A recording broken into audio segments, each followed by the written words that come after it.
Hi guys, my name's Sam and welcome to Prep Medic. In today's video, we're going to be talking about my patrol rifle.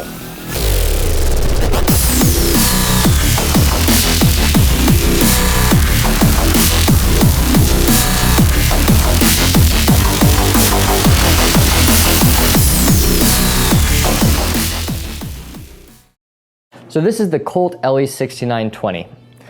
Couple things at its base. This is a largely stock rifle for internals. The barrel is 16 inches long, which is a little bit longer than you'd want in a CQB rifle. However, because I live in Iowa and work in Iowa, we can have some relatively long range engagements. So I've chosen a rifle that kind of meets it somewhere in the middle, is okay for CQB, and works well for long range engagements. So I've had to kind of compromise on that. I would love to get a shorter barreled rifle at some point, but until somebody can tell me how to get rich as a paramedic, this is gonna have to be what I've got for now. So the barrel itself is chrome lined, which is awesome, but doesn't really matter a whole lot. It is a 1-in-7 twist, meaning you have a little bit of a wider range of ammunition you can use in terms of grains. It doesn't make that large of a difference either though.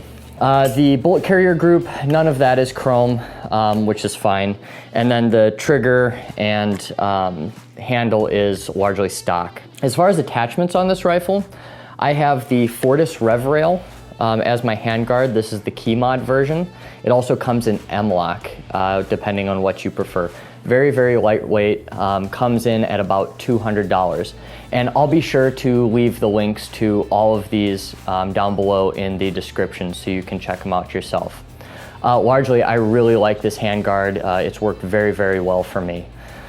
Now, attached to that rail, I have the TLR2, which is the light laser combination, good for close range engagements. And then I have the BCM vertical hand grip. One of their cheaper models, but really solid product, works well.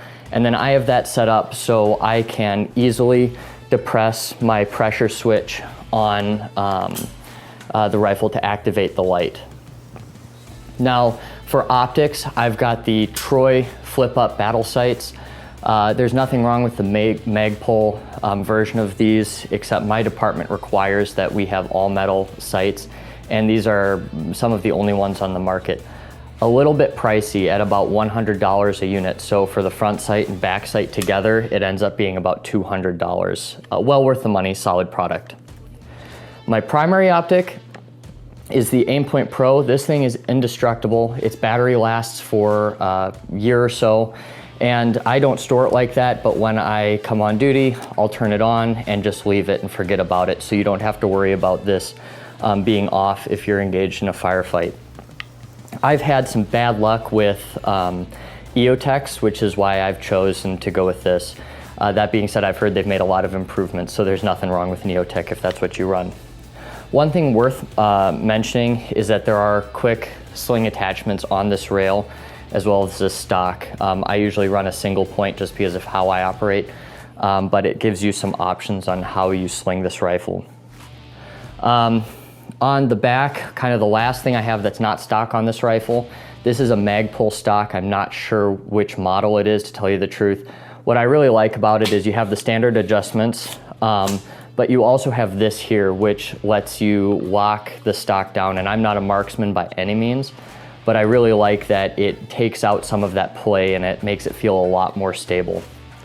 All in all, this is a great rifle for me. It's done its work very, very well. Very reliable.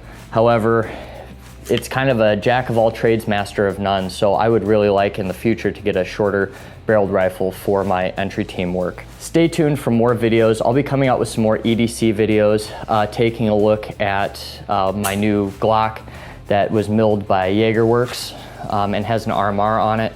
I'll be doing a video of what I carry on the job as a paramedic and going from there. So if you're interested in that, subscribe, like this video, and I will see you next time.